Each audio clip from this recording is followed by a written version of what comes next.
یا وفاق کا الیکشن ہو یا اس الیکشن کو وائلیٹ کیا گیا تو اس کے کانسیکوینسز یہ مت سمجھے نادیہ کہ کیونکہ نواز شریف کی دفعہ نہیں ہوا، نواز شریف یا فلاں کی دفعہ نہیں ہوا تو اس دفعہ نہیں ہوگا. That is absolutely no guarantee. And if I was sitting in some power corridor making a decision, I at least for my country will not take that risk. تو یہ پاور کوریڈور کے اندر صرف محض موجودہ حکومت ہے یا اور بھی لوگ شامل ہیں جو ہمیشہ پاور کوریڈور میں رہتے ہیں؟ میں تو اشارہ موجودہ حکومت کی طرف کر رہا تھا, اب آپ اس کو جو مرضی انسینویٹ کریں. نہیں, آپ تو زیادہ بہتر سمجھتے ہیں اس پاور کوریڈور کو, تو اس لیے میں نے کہا کہ ذرا آپ سے پوچھیں. آئیں گے اس نیوٹرالٹی کی طرف بھی آئیں گے. اچھا ہمایوں, تو یہ ایک تو ہے ممکنہ گرفتاری کے حوالے سے. دوسری بات جو ابھی عمران خان صاحب نے حال ہی میں زرداری صاحب پر الزام لگایا اور ساتھ میں انہوں نے ایک بڑا سنگین الزام لگایا ہے کہ ٹیررسٹ گروپ کو نہ صرف ہائر کیا گیا, اس میں انہوں نے ایجنسیز کے لوگوں کی انوالومنٹ کا بھی ذکر کیا. کوئی شواہد ہیں یا یہ ایک سیاسی بیانیہ ہے جس طرح سے, اینڈ I must compliment کہ عمران خان صاحب گو کے ووٹ آف نو کانفیڈنس سے ریموو ضرور ہوئے لیکن he grabs the space every day. یہ one of those narratives ہیں یا اس میں کوئی صداقت ہے, کوئی ثبوت موجود ہے؟ دیکھیے, میں دو آپ کے بیسک سوال ہیں میرے نظر میں. یس, ووٹ آف نو کانفیڈنس کے نتیجے میں ہوئے لیکن ہم اس کو بہت کنٹروورشل سمجھتے ہیں اور میں اس نیریٹو پہ بہت یوز ہوا ہے, میں نہیں جانا چاہتا.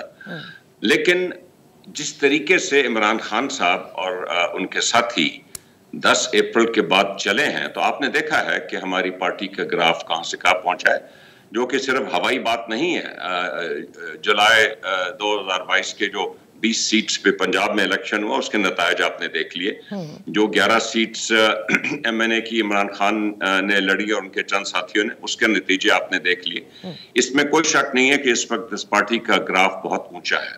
دوسری بات نادیہ, دیکھیں یہ ایک لیڈر ہے جس کی 26 سالہ جدوجہد ہے پوری دنیا میں, اور پرائم منسٹر پاکستان کے رہ چکے ہیں, اور بالخصوص جس پہ ایک اسیسینیشن اٹیمپٹ ہو چکا ہے. اگر اس لیڈر کو, اس کے بہت ذرائع ہیں, ایک انفارمیشن پتہ چلتی ہے اور وہ عوام میں اس کو آ کے بتا دیتا ہے کہ یہ انفارمیشن میرے پاس ہے, تو اس کو ذرا سیریسلی لینا چاہیے. اب اگر اس کو کوئی انویسٹیگیٹ کرنا چاہتا ہے ضرور کرے, مجھے نہیں معلوم کون کرے گا, لیکن ایک اس ملک کے ذمہ وار لیڈر نے, سب سے بڑی پارٹی کے لیڈر نے, جس پہ ایک اسیسینیشن اٹیمپٹ ہو چکا ہے, یہ اس کی زبان سے الفاظ نکل رہے ہیں, تو ان کو ذرا سیریسلی لینا چاہیے. لیکن آپ اس بات کو سیریسلی لیتے ہیں کہ زرداری صاحب کسی ٹیررسٹ گروپ سے رابطہ کر کے اور عمران خان صاحب کو مروانے کا پلان بنائیں گے؟ Do you really digest that? It must be investigated. It must be. This is not a conviction. This is what Imran Khan has been informed. So, as a minimum, it must be investigated. تو information اس کا مطلب کہیں بہت ہی معتبر شخص کی یا معتبر ذرائع سے آ رہی ہوگی, ورنہ یہ تو بڑی عجیب بات ہے. اور کیا واقعی ہمایوں سیاستدان, آپ سمجھتے ہیں پاکستانی سیاستدان اس نہج پر ایک دوسرے کے خلاف ہوں گے کہ ایک دوسرے کے لیے قتل کے منصوبے بنانا شروع کر دیں گے؟ I mean, you've been part of this political system since such a long time. Well, I certainly hope that's not the case. You certainly hope that's not the case. تو پھر یہ انویسٹیگیٹ ضرور ہونا چاہیے, کیونکہ انہوں نے ابھی اپنے وزیر آباد والے حملے کے حوالے سے بھی انہی 3 ناموں پر لاکڈ ہیں.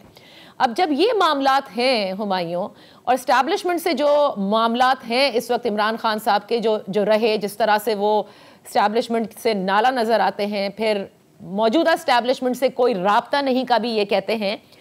اسٹیبلشمنٹ نے جب یہ اعلان کر دیا کہ وہ فروری سے اے پولیٹیکل ہو گئے ہیں, آپ دیکھ رہے ہیں ان کو اے پولیٹیکل اس وقت؟ نیوٹرالٹی ہے؟ دیکھیے نادیہ, اسٹیبلشمنٹ کوئی پاکستان کی پولیٹیکل پارٹی نہیں ہے. یہ ایک پاکستان کی فوج ہے, باقی سیکیورٹی کے ادارے ہیں, اور میرا نہیں خیال کہ یہ مناسب ہے کہ اس طریقے سے, کم از کم میں اس طریقے سے اسٹیبلشمنٹ کو پبلکلی ڈسکس نہیں کرنا چاہتا. میں صرف یہ ضرور کہوں گا کہ obviously دنیا کی ہر ملک کی اسٹیبلشمنٹ ہوتی ہے. یہ صرف کو پاکستان کی یونیک چیز نہیں, یہ اسٹیبلشمنٹ امریکہ میں بھی ہے, یہ برطانیہ میں بھی ہے, یہ یورپ میں بھی ہے, یہ انڈیا میں بھی ہے, یہ دنیا کے ہر ملک میں اسٹیبلشمنٹ ہوتی ہے. ہم ذرا ضرورت سے زیادہ اسٹیبلشمنٹ کو اچھال دیتے ہیں. لیکن ایک میں آپ کو بات بتا دوں, اسٹیبلشمنٹ کے جو سوچ ہے اور اس کی ملک کی سیاست میں جو بھی اثرات ہوتے ہیں, کوئی یہ نہ سمجھے کہ اسٹیبلشمنٹ کی سوچ اور جو بھی وہ اس کو انسینویٹ کر رہے ہیں کہ کیا سوچ ہے, وہ کوئی پرماننٹ کسی کے فیور میں یا خلاف چل پڑیں گے. یہ اس خوش فہمی میں کوئی بھی نہ رہے. اور اگر کوئی لوگ اس انتظار میں بیٹھے ہوئے ہیں جن کی عوام کی پوزیشن بہت خراب نظر آ رہی ہے ان پارٹیوں کی کہ جی اب ہمیں اسٹیبلشمنٹ بچا لے گی, تو میرا بہت تجربہ ہے نادیہ, 35 سال سے میں اس ملک کی سیاست میں ہوں, میں تو پڑھ کے سیدھا سیاست میں کود پڑا تھا. یہ بہت ہی مطلب اگر کوئی اس چیز پہ ڈیپینڈ کر رہا ہے تو گاڈ ہیلپ دیم. تو یہ آپ کا اشارہ اس وقت موجودہ حکومت کی طرف ہے کہ وہ نہ سمجھیں کہ ہمیشہ ان کے ساتھ مراسم اچھے رہیں گے, جو آپ سمجھتے ہیں کہ اس وقت ہیں. جی, اسٹیبلشمنٹ کا سیاسی پارٹی نہیں ہوتی جی. میں یہ نہیں سمجھتا کہ وہ ہیں. میں یہ سمجھ رہا ہوں کہ جو لوگ اقتدار میں بیٹھے ہیں وہ بہت زیادہ اس وقت امیدیں لگائے بیٹھے ہیں. اور میں نے جو 35 سال میں دیکھا ہے, اور آپ کو معلوم ہے نادیہ کہ جس کو آپ اسٹیبلشمنٹ کہتے ہیں, 88 سے پہلے 11 سال جو ہے وہ میرے شہید والد وہی اسٹیبلشمنٹ تھے. تو میرے پاس اس کا بڑا لمبا چوڑا تجربہ ہے. میں اس کی بنیاد پہ یہ کہہ رہا ہوں کہ کوئی کسی خوش فہمی میں نہ رہے. اوکے, کوئی کسی خوش فہمی میں نہ رہے, تو یہ بات آپ خان صاحب کو بھی یقیناً سمجھاتے ہوں گے. مزید بات کر لیتے ہیں ہمایوں. ایک چھوٹی سی بریک لیتی ہوں, بریک سے واپس آئیں گے. ان فوکس ہیں ہمایوں اختر خان صاحب, جن سے ہم سیاست پر بھی بات کر رہے ہیں اور پوری جو معاشی صورتحال ہے اس کو بہتر کرنے کے لیے بڑے جامع پلان کا انہوں نے اناؤنسمنٹ بھی کی تھی کچھ روز قبل, وہ بھی ان سے پوچھیں گے right after this one. Welcome back. In focus ہیں ہمایوں اختر خان صاحب, پاکستان تحریک انصاف کے سینئر رہنما ہیں. ہمایوں, کیونکہ آپ اسٹیبلشمنٹ کو بہتر طور پر سمجھتے بھی ہیں اور یقیناً آپ کے ان سے رابطے بھی ہوں گے, کیا عمران خان صاحب اور موجودہ اسٹیبلشمنٹ کے بیچ کسی صورت آپ نے کوئی رابطہ کرانے کی کوشش کی ہو؟ دیکھیے, عمران خان کو کوئی ضرورت نہیں کہ وہ مجھ جیسے پارٹی ورکر سے اسٹیبلشمنٹ سے رابطہ کرانے کی کوشش کرے. اسٹیبلشمنٹ اگر ان کے کوئی اگر وہ کسی قسم کی انفارمیشن کسی پارٹی سے چاہتے ہیں, آپ کو معلوم ہے کہ ہمارا صدر مملکت بھی اس وقت پی ٹی آئی کے ہیں, تو وہ رابطے کر لیتے ہیں اسٹیبلشمنٹ سے. یہ کوششیں جو ہوتی ہیں ان میں کوششوں کی ضرورت نہیں ہوتی. یہ رابطے جب ہونے ہوتے ہیں خود ہی ہو جاتے ہیں, یہ کوئی ایسی بڑی بات نہیں ہوتی. عمران خان ایک بہت بڑی پارٹی کا سربراہ ہے اس ملک میں, اس کا بہت بڑا ووٹ بینک ہے, اس کی ایک اپنی ایک اہمیت ہے نہ صرف اس ملک میں بلکہ پوری اسلامی دنیا میں بلکہ پوری دنیا میں. وہ ایک نیوکلر پاور کی بڑی پارٹی کا سربراہ. ٹھیک ہے, آپ پارٹی ورکر ہیں, لیکن کیا آپ نے خان صاحب کو یہ سمجھانے کی کوشش کی کہ جس طرح سے ان کا اسالٹ رہا ہے اسٹیبلشمنٹ کے خلاف, اس طرح سے کم از کم پاکستانی سیاست کے اندر ہم نے سیاستدانوں کو آگے چلتے نہیں دیکھا, at least for a time being, بعد میں پھر جو بھی ہو؟ نہیں, دیکھیے, ہماری جب پارٹی کی میٹنگز ہوتی ہیں تو اس میں ہر طرح کی ویو سامنے آتا ہے, اور عمران خان صاحب بہت پیشنٹلی وہ ویوز سنتے ہیں اور پھر ایک پارٹی کا اوپینین بنتا ہے جس کو آگے لے کے جایا جاتا ہے. آپ یقین کریں اس پارٹی میں بڑے بڑے تجربہ کار اور بڑے بڑے قابل اور پڑھے لکھے لوگ. تو ہمایوں صاحب, آپ نے کم از کم okay as a politician then I'd ask you, آپ کے نزدیک کیا خان صاحب جس طرح سے سابق آرمی چیف جنرل باجوہ کے خلاف بات کرتے ہیں یا ان پر جو الزام انہوں نے عائد کیے ہیں, یہ کرنا درست ہے ان کی سیاست کے لیے؟ دیکھیے, بات چیت تو کبھی کبھی ہمارے پارٹیز کے لیڈران کو جوش چڑھ جاتا ہے, اس میں آصف زرداری صاحب بھی شامل ہیں, میں وہ دہرانا نہیں چاہتا وہ ماضی میں کیا کہہ چکے ہیں. اس میں نواز شریف صاحب بھی شامل ہیں, بلکہ حال میں ان کا دوبارہ ایک نیریٹو شروع ہوا تھا, وہ اب زیادہ نظر نہیں آ رہا. یہ لیڈران وقتاً فوقتاً وہ ایک بیانیہ ان کا ہوتا ہے سو کالڈ اسٹیبلشمنٹ کے خلاف. لیکن عمران خان صاحب کو بڑی اچھی طرح معلوم ہے کہ وہ اگر وہ بات کرتے ہیں تو وہ اسٹیبلشمنٹ کے خلاف نہیں کرتے, وہ بیسکلی کہہ رہے ہوتے ہیں کہ جو ہماری اسٹیبلشمنٹ ہے اس کے لیے بہتر ہے کہ وہ اس طریقے سے چلے. اچھا, so you would like to defend him on that, آلدو جو زرداری صاحب سے آپ نے موازنہ کیا ہو یا نواز شریف سے, انہوں نے تھوڑا بولا چپ ہو گئے, لیکن ایک چیز ہے عمران خان صاحب میں کہ وہ اسی شد و مت کے ساتھ آج بھی اسٹیبلشمنٹ کے خلاف بات کرتے ہیں, اس اسٹیبلشمنٹ کے خلاف جن سے وہ سمجھتے ہیں کہ انہوں نے نقصان اٹھایا. بہرحال لیٹس موو فارورڈ نا. اب آ جاتے ہیں الیکشنز کے حوالے سے. ہمایوں, آپ کو لگتا ہے کہ الیکشنز صوبائی سطح کے خیبر پختونخوا کے بھی, پنجاب کے بھی ڈیلے ہوں گے, اور عام انتخابات بھی آپ کو لگتا ہے کہ یہ جو ہے وقت پر نہیں کرائے جائیں گے, کیونکہ آپ کا ایک بیان بھی سامنے آیا تھا کہ ایسا سوچا جا رہا ہے کہ کسی طرح سے اسمبلیوں کی مدت بھی بڑھائی جائے؟ دیکھیے نادیہ, ایک تو میں آپ کو یہ بتاؤں کہ سنس 1988 جب سے میں پاکستان آیا, when my father passed away, میں تب سے یہی سنتا ہوں ہر الیکشن سے پہلے کہ الیکشن ڈیلے ہو جائے گا یا کوئی انڈیفینٹ پیریڈ کے لیے ٹیکنوکریٹس آ جائیں گے اور ان میں پوری پاکستانی قوم سے زیادہ علم ہوگا جو کہ ہمارے سارے مسئلے دور کر دیں گے. بڑی دفعہ آئے بھی ہیں, ان کا آج کوئی پتہ نہیں کدھر ہیں وہ, یا کوئی نیشنل گورنمنٹ بن جائے گی.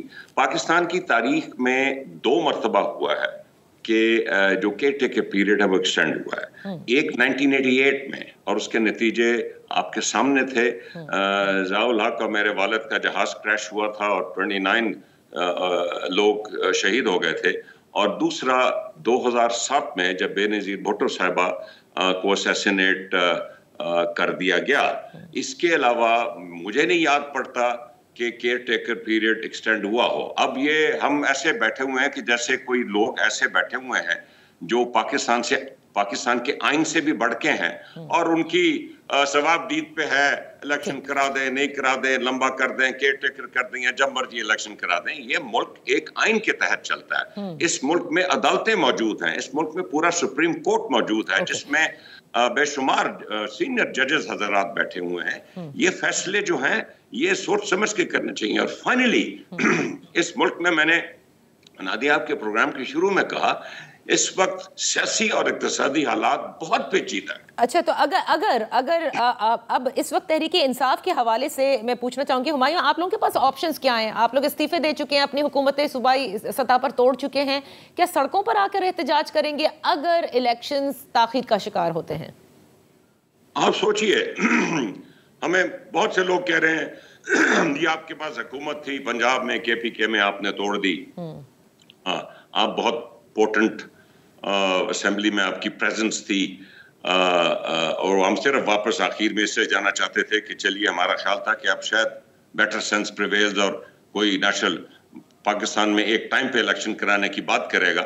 لیکن وہ آپ نے دیکھا کہ کس بجلی کی تیزی سے جو کہ ان کا خوف ظاہر کرتا ہے, بالکل خوف ظاہر کرتا ہے, کس بجلی کی تیزی سے راتوں رات انہوں نے 123 استعفے, جو بھی 114 رہ گئے تھے, ان کو کر کے, اور وہ آپ نے نپٹا دیا سارا. غلطی تو آپ ہی لوگوں کی تھی نا, استعفے دینے نہیں چاہیے تھے نا. ظاہر ہے کسی نے بندوق کے زور پر تھوڑی کہا تھا کہ ہمارا پولیٹیکل ڈیسیژن تھا, وہ تو دینے چاہیے تھے یا نہیں دینے چاہیے تھے, ہم اس اسمبلی کا ایسا نہیں رہنا چاہتے تھے, یہ ہمارا پولیٹیکل ڈیسیژن تھا. اب آپ نے ایک سوال کیا, دیکھیے کتنی بڑی قربانی دیتے ہیں ہم. کوئی پنجاب حکومت میں جا کے کوئی ویریس ٹیکٹکس کے ذریعے نہیں بیٹھے تھے. ہم نے بھرپور کامیابی حاصل کی تھی جولائی 2022 کے بائی الیکشن میں, جس وجہ سے ہماری حکومت بنی. اور آخری دن ہم نے اپنے ووٹ پورے کر کے دکھائے. آخری دن یہ بھی کوئی نہیں کہہ سکتا کہ جی ان کے تو ووٹ ہی پورے نہیں تھے.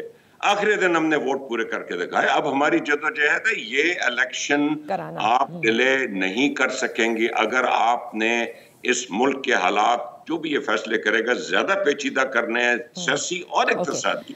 تو آپ اس رستے پہ چلیں, آپ دیکھیں گی کہ میں بار بار کہہ رہا ہوں, آپ کا پروگرام آج کل تو ہر چیز ریکارڈ میں آ جاتی ہے یہ 1977 والی سچویشن یا اس سے بدتر دہرائی جائے گی اگر یہ کوشش کی گئی. Very quickly before we move on to the economic front, Fawad Chaudhry صاحب کی جو گرفتاری عمل میں لائی گئی اور جو ان کے اوپر سیکشنز لگائی گئی اور جس طرح سے پھر جسمانی ریمانڈ ان کا انکریز کیا گیا, آپ کو لگتا ہے کہ ایک طرح سے میسج دیا جا رہا ہے عمران خان صاحب کو؟ دیکھیے نادیہ, ایک ایڈمنسٹریٹو میجر پہ ایک چارجز لگا دیے گئے ہیں اور ہم ایسے سمجھے بیٹھے ہیں کہ یہ چارجز شاید بالکل سچے ہیں. پاکستان کا کورٹس کا نظام ہے اور مجھے 100% یقین ہے, آپ دیکھیں گے یہ چارجز کس طرح. لیکن کیا یہ آپ اس کو کنسیڈر یا تحریک انصاف اس کو کنسیڈر کرتی ہے کہ عمران خان صاحب کے لیے یہ ایک میسج دیا جا رہا ہے؟ آپ عمران خان کو جتنا دبائیں گے, آپ نے دیکھ لیا ہے, وہ اتنا اوپر چڑھے گا. یہ سیاست کا ایک اصول ہے, آپ جتنا دبائیں گے, جتنا ان کو وکٹمائز کریں گے, عمران خان اتنا ہی اوپر چڑھے گا. آج میری بات آپ نوٹ کر لیجئے کائنڈلی. اوکے, یہاں پر لیتے ہیں ایک چھوٹی سی break, stay tuned. Welcome back. In focus ہیں ہمایوں اختر خان صاحب. ہمایوں خان صاحب, اب یہ مجھے بتائیے گا کہ آج ظاہر ہے کہ پیٹرول کی قیمتوں میں ہوش ربا اضافہ ہوا and this is ought to happen. ابھی تو اور بہت ساری چیزوں میں, بجلی کی قیمتوں میں بھی اضافہ کیا جائے گا, سبسڈیز جو ہیں ان کو بھی ریموو کرنے کی بات کی جا رہی ہے. کیا کوئی اور چارہ ہے؟ آپ کہتے ہیں کہ آپ کے پاس اگر تحریک انصاف آ جاتی ہے عام انتخابات کے ذریعے تو ایک جامع منصوبہ آپ لوگوں کے پاس ہے, وہ کیا ہو سکتا ہے؟ I mean you can't shy away from IMF. جی میں لاسٹ اینڈ فرسٹ آؤٹ, آپ کا جو آخری سوال ہے کہ کیا ہمارے پاس جامع منصوبہ ہے, تو میں آپ سے گزارش کروں کہ عمران خان کی سربراہی میں پچھلے 6 مہینے سے ایک ہمارا کور اکنامک ایڈوائزری گروپ ہے. اس میں ہمارے کی لوگ موجود ہیں, بہت تجربہ کار, اور ہم نے انٹرنیشنل سطح پہ ایکسپرٹس اپنے ساتھ بٹھائے ہوئے ہیں. ہم 18 سیکٹرز پہ ڈیٹیل پروگرام بنا رہے ہیں. اب میں آتا ہوں کہ پاکستان میں ہو کیا رہا ہے. لیکن ہمایوں صاحب ایک چیز, سوری, پچھلی حکومت سے پہلے بھی اور اس کے بعد بھی یہ کہتے تھے خان صاحب کہ ہمارے پاس انٹرنیشنل موسٹ ٹیلنٹڈ میرٹ والے زبردست لوگ ہیں, جو فائنانس ٹیم موجود ہے. کیا ہوا تھا؟ اتنے تو وزیر چینج کرنے پڑے. اسد عمر صاحب بھی لیٹ ہوئے IMF میں, پھر ان کو تبدیل کیا گیا, پھر الٹیمیٹلی عبدالحفیظ شیخ آئے جو تھوڑے کریکٹیو میجرز لے رہے تھے. اس وقت کی اپوزیشن نے ان کو تنقید کا نشانہ بنایا, پھر شوکت ترین صاحب آ گئے, انہوں نے منجمد کر دیا پیٹرول کی پرائسز جاتے جاتے, اور دیکھیں نا پھر کیا سے کیا ہوتا چلا گیا. This doesn't mean that we will be like that in future. What this means is, Nadia, کہ ہمارے پاس 2 ٹرمز KPK میں, 1 ٹرم پنجاب میں اور 3.5 سال وفاق کا اب تجربہ موجود ہے, اور ہم اس تجربے کو مد نظر رکھتے اب آگے اپنی پلاننگ کر رہے ہیں. اب آ جائیے کہ آپ نے سوال پوچھا کہ یہ دیکھیے, ہمارے ملک میں ایک عجیب و غریب صورتحال ہے. ہم IMF کی ڈیل اس وقت عمران خان صاحب نے بھی کہا ہے اور میں بھی کہہ رہا ہوں کہ جو ایز آف رائٹ ناؤ اس بحران سے بچنے کے لیے we needed an IMF deal. لیکن اب ہمیں سوچنا چاہیے کہ ہم IMF ڈیل کی ہمیں ضرورت کیوں پیش آتی ہے. پچھلے کم از کم کوئی 20-25 سال سے نادیہ اس ملک کی پالیسی ہے کہ ڈیٹ پہ ڈیٹ چڑھاتے رہو.